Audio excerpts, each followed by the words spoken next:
In the United States today, there are more than 100 million licensed drivers. 95% of these drivers drink alcoholic beverages, from occasionally to frequently. And much too often, the drinking and driving are done concurrently, because today, drinking and driving are readily acceptable by the motoring public.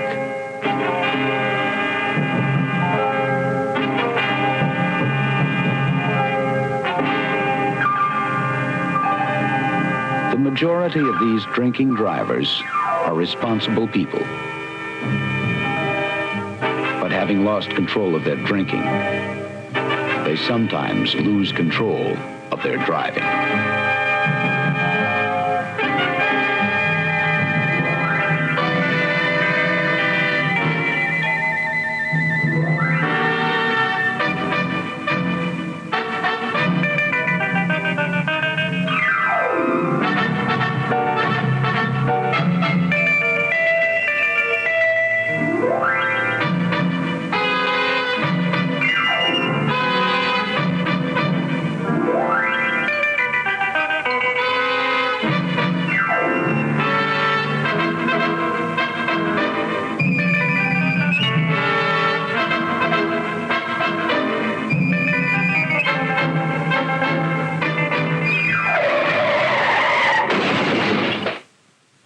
With our ever-increasing highway traffic death toll, it is alarming to note, and this is confirmed through extensive tests by police agencies throughout the country, that more than 50% of all traffic deaths can be attributed directly to the drinking driver. The 20th century was less than 5 years old when the relationship of alcohol to vehicular death and injury was already a rapidly developing social and health problem. In the early 1930s, a few carefully planned and executed scientific investigations were conducted to examine the relationship of alcohol to actual crashes. The results from that day forward have been overwhelmingly consistent. During the last 35 years, in every area of the nation in which the concentrations of alcohol among those responsible for initiating crashes have been investigated, alcohol has been found to be the largest single factor leading to fatal crashes. And with each succeeding year, more and more drinking drivers are adding color to our highways.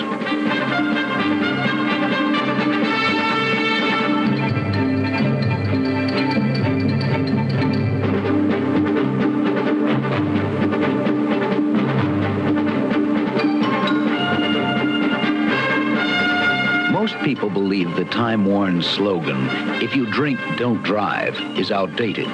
But it remains as the ideal solution for safe driving.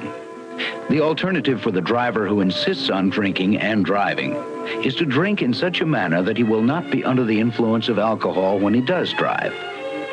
The foremost problem facing all motorists who drink and drive is that of determining what is a safe drinking level without being under the influence. This problem becomes more difficult because of the varying effects on individuals under different circumstances. Recognized as some of the most important variables are the drinker's weight. A large person may drink more than a small one without effect. The quantity of food in the stomach is a factor, for the presence of food lengthens the period of time that the alcohol takes to enter the bloodstream. The amount of alcohol consumed, the length of time over which it is consumed, and very importantly, the time elapsed since the last drink. Time is a significant factor because about 90% of the alcohol in the bloodstream is eliminated through oxidation and is accomplished chiefly by the liver. Normally, the liver can handle about 3/4 of an ounce of whiskey per hour. For this reason, most people are able to drink a beer or a highball each hour without increasing their blood alcohol level and hence do not become under the influence. The liver accomplishes this oxidation at a constant rate, which cannot be increased by black coffee, physical exercise, or cold showers. Contrary to the belief of many, alcohol is not a stimulant, but is medically classified as a drug, a depressant that acts as an anesthetic on the central nervous system. Beverage alcohol does not have to be digested before being used by the body. When alcohol reaches the stomach and intestines, it is absorbed directly into the blood vessels and carried through the bloodstream to all parts of the body, including all parts of the brain. Alcohol in the brain is responsible for its intoxicating effects, and the highest functional developments of the brain are the most sensitive to alcohol, causing impairment of judgment, attitude, and alertness. These are the most vital functions in the operation of a motor vehicle, and the impairment of them is the very core of the drinking and driving problem. We can't take too lightly the fact that these very important brain functions are impaired before the obvious signs of intoxication appear. It should be remembered by all drivers that it is unlawful in every state for a person under the influence of intoxicating liquor to operate a motor vehicle on a public highway. Rather than use the number of drinks of any given variety of alcoholic beverages as a measurement of intoxication, it has become customary for police agencies and medical examiners to express the blood alcohol concentrations in percentage by weight. 3 blood alcohol concentrations, 500ths, 1000ths, and 1500%, are noteworthy because of their frequent use in reports, recommendations of experts, and legal definitions.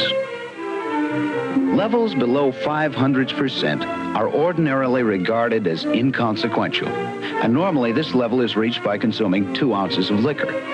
This doesn't mean that one cannot be impaired below this level, as proven by the fact that in Norway, the law considers 500% sufficient to render a person incapable of safe operation of a motor vehicle.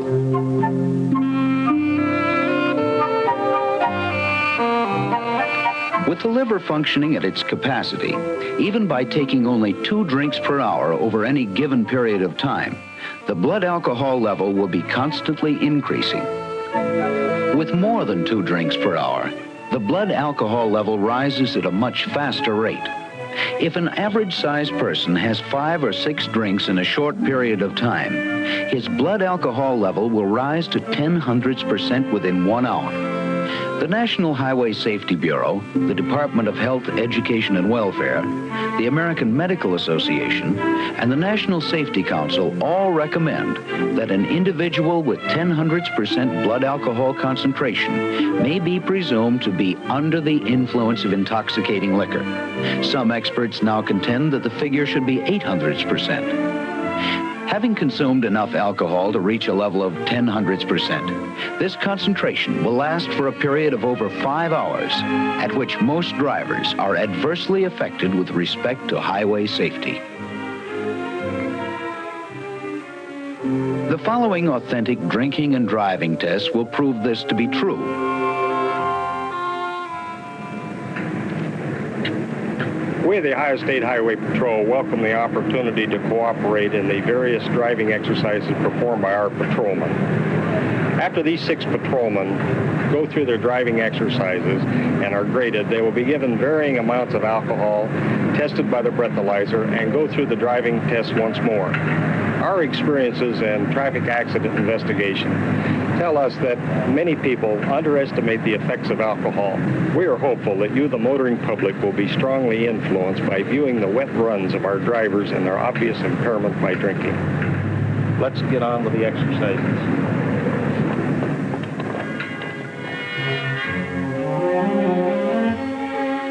Traffic cones were set up immediately adjacent to the Academy for the dry run segment of our driving exercises. The Ohio State Highway Patrol utilizes 10 events in its driving program, but we are using only 3 in our demonstration today. We see here one of our subjects maneuvering the interchange of traffic lanes. It will be obvious to the viewer later why no high-speed events were included in our tests. The traffic lanes formed by the yellow cones are not in exact alignment with each other, making the approach to each one different.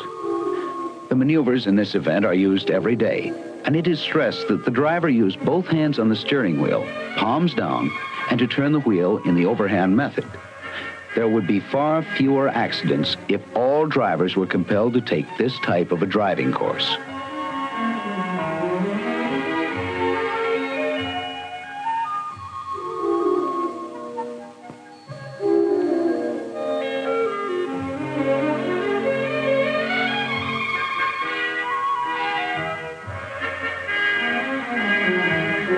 second exercise is termed pursuit turns and stresses 3 acceptable ways in which an automobile may be turned. They're demonstrated here and designated as the left side road turn,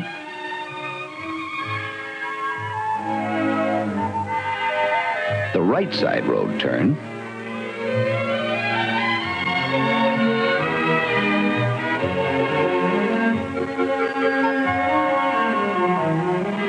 and the U-turn. The cones are so placed for the U-turn portion of this event that they emphasize precision handling of the car to complete the maneuver without touching any of the cones. A highway patrolman must be able to instantly size up the roadway situation and decide what type of turn can best be made in order to take up pursuit of a vehicle going in a different direction. The ordinary driver should make left side and right side road turns as has been shown in this exercise. The final event in our dry runs is the serpentine. The cones are placed so there is just enough room to get around them with an automobile. This exercise stresses smooth steering and gas pedal control.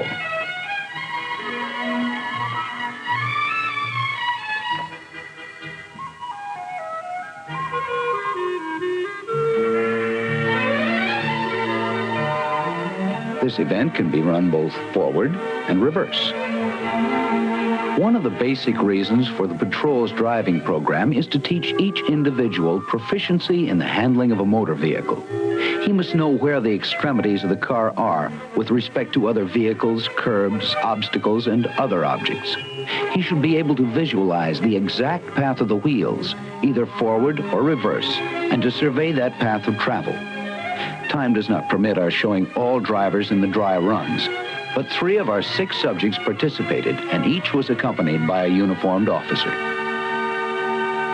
In the Academy cafeteria, our 6 subjects were given a choice of gin, scotch, or bourbon. All 6 chose bourbon. Each subject was served a different amount. 8 ounces of 100 proof bourbon was the most served to any individual.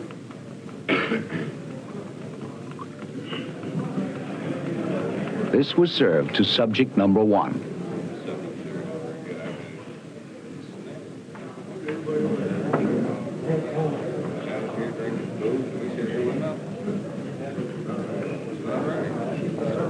Most of the subjects chose a carbonated mix for their drinks, and it might be well to note that carbonation gets the alcohol into the bloodstream faster. Some chose to use only ice with their bourbon. Our 6 subjects, although members of the Ohio State Highway Patrol, were dressed in civilian attire because of the nature of the experiment. Each was accompanied by a uniformed officer throughout the day. During the drinking session, the uniformed officers recorded all pertinent data regarding the times and quantities of alcohol consumed. We could have used 6 average drivers for these tests, but we knew that because of the very fact they were being tested, they would be nervous and make errors that they would not ordinarily make. Fortunately, we were able to use these patrolmen. They all have a great amount of driving experience, most of them logging over 50,000 miles per year. In addition to this, they are accustomed to being tested on different phases of police work. So with the introduction of alcohol to these tests, any faults or errors made by these drivers can be attributed directly to the alcohol, rather than to nervousness or inexperience. By the time most of the alcohol had been consumed, our subjects had lost their serious attitude toward the test. One who doesn't ordinarily smoke began smoking. And one who was fearful of becoming ill decided it would be better if he didn't consume all of his allocation of liquor. Yeah, call a record.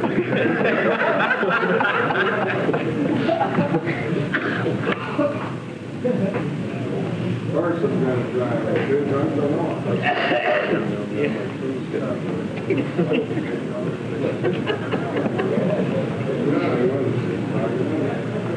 You want to take your coat off? You want to take your coat off? That sounds like a good idea. Get him on film. Hey, good. I still want to know where it goes. You want me to hang it up down there? Do you have anything in it? I'll put it on the hanger. Make sure they got the planes in out back. Hey, can you make that help? I'm already. You're looking at it right here. What? Well, the car was crowded, so the Japanese guy walks in. Sits down beside this guy, and the guy's loaded. Yeah, he's wearing glasses.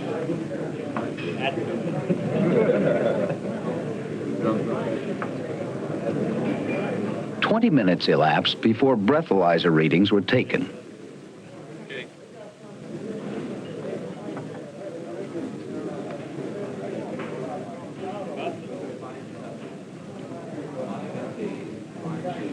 Subject number 4 consumed 3 ounces and registered 0.065%. Subject number 5 drank 4 ounces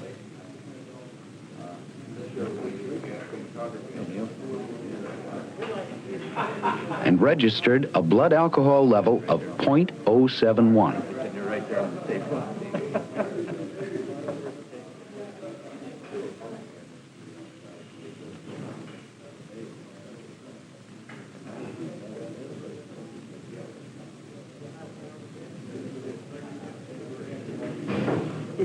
Give me the ice.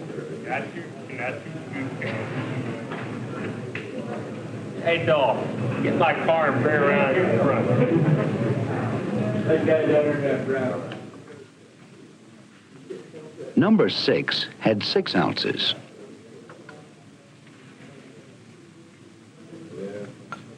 And was measured at 0.05. Subject number 1, having drunk 8 ounces, predicted that he would reach a level of 16, and he did. 16.6. That's right, 16.6, which is above the presumptive level for all states.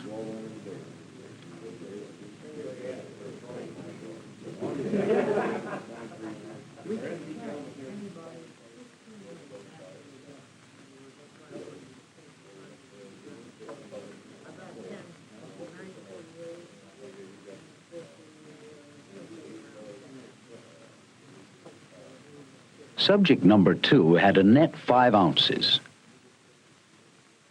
and registered 0.097. Number 3 also consumed 5 ounces and reached a blood alcohol level of 0.098. After all breathalyzer readings had been recorded, we moved again to the driving test area. First tested was subject number 3. This took place 1 hour and 21 minutes after he had consumed 5 ounces of 100 proof bourbon. Note the jerky motion of this maneuver, caused by the subject riding the brakes. This exercise should be smooth throughout. Subject registered 0.098 prior to driving. This is below the presumptive level in nearly all states. This is subject number 1. 2 hours after consuming 8 ounces and registering a blood alcohol level of 16.6.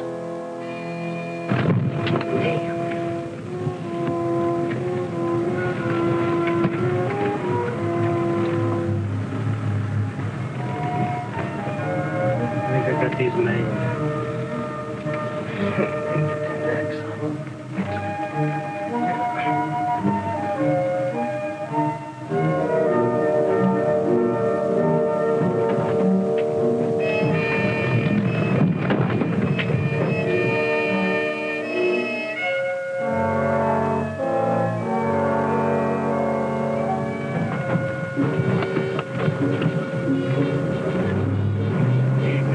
Subject number 6, apparently a slow reactor, registered 0.05, but once outside, said he could feel a greater effect of the alcohol.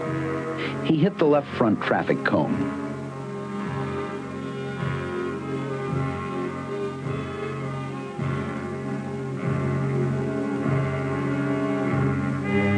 Hit another cone.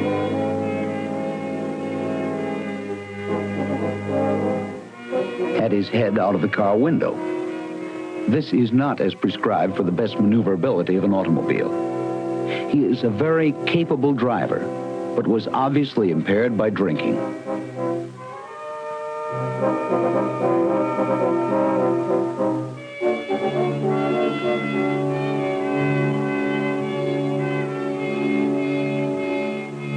Subject number 2, who registered .097, did not use the turn signal for left turn.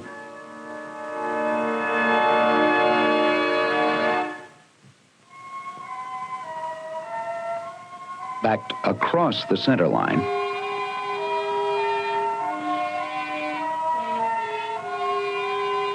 Tried to back up, but still had the car in drive.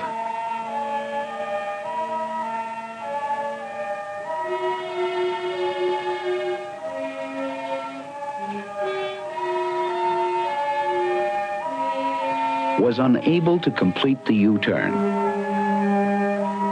Incidentally, no driver tested after drinking was able to make the U-turn in the prescribed manner.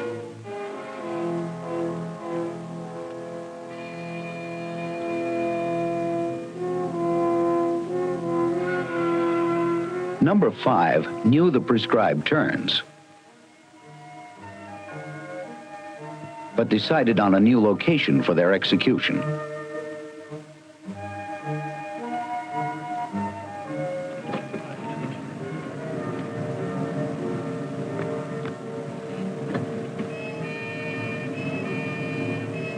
Wearing off. You missed the drive. That's the driveway we're supposed to use up there. What drive? That white drive. Between those cones. I did, but you didn't listen.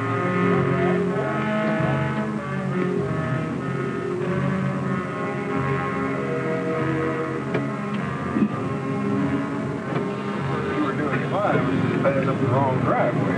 Well, they want to do the driveway, we can go back and do it again.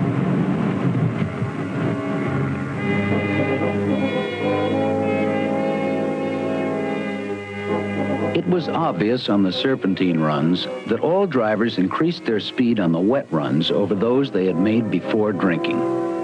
Speed and the inability to sense the attitude or position of the car are primary causes for accidents after drinking alcohol.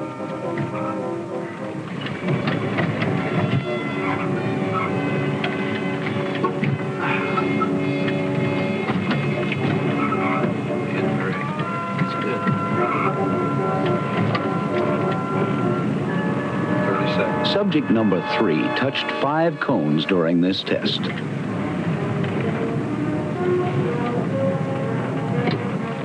There's only one standing up. I mean, knocked down. You missed 2. Yeah.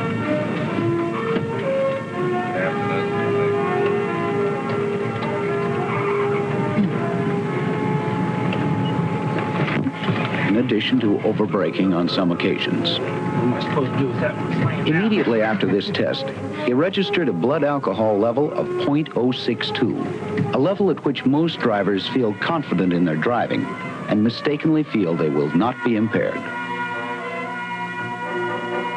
Nearly 3 hours had passed since number 1's last drink, but his driving capabilities were still greatly impaired.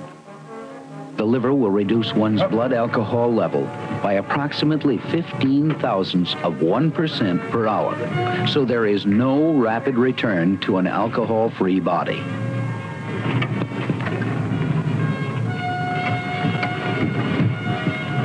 On the forward segment of the serpentine, subject number 1 hit 7 traffic cones. Cut it back. Whoa. Back it around. Right back in.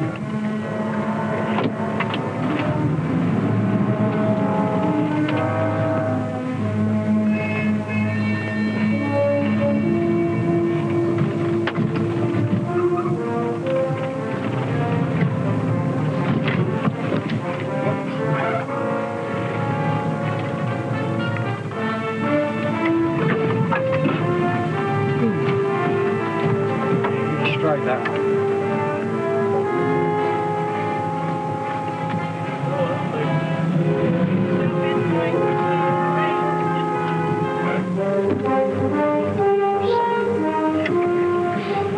he attempted to run the exercise in reverse, he played havoc with the cones, striking nearly all of them. Yeah, they want to move me up.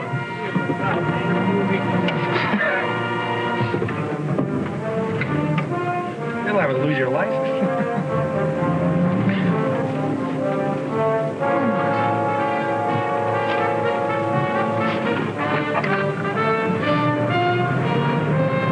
Probably didn't get the last couple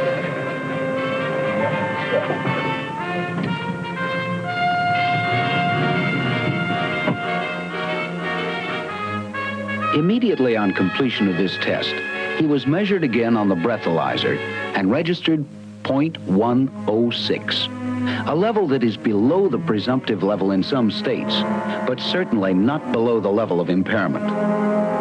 It was our objective in these demonstrations to prove that drivers are impaired at lower blood alcohol levels than most authorities realize, regardless of the amount of alcohol consumed.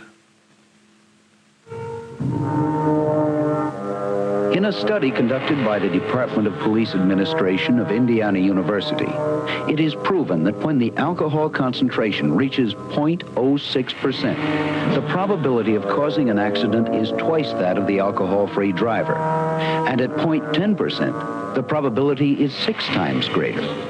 When a driver's blood alcohol level reaches 0.0000%, the possibility of the driver causing a traffic accident is an alarming 25 times greater than if his body were essentially alcohol-free.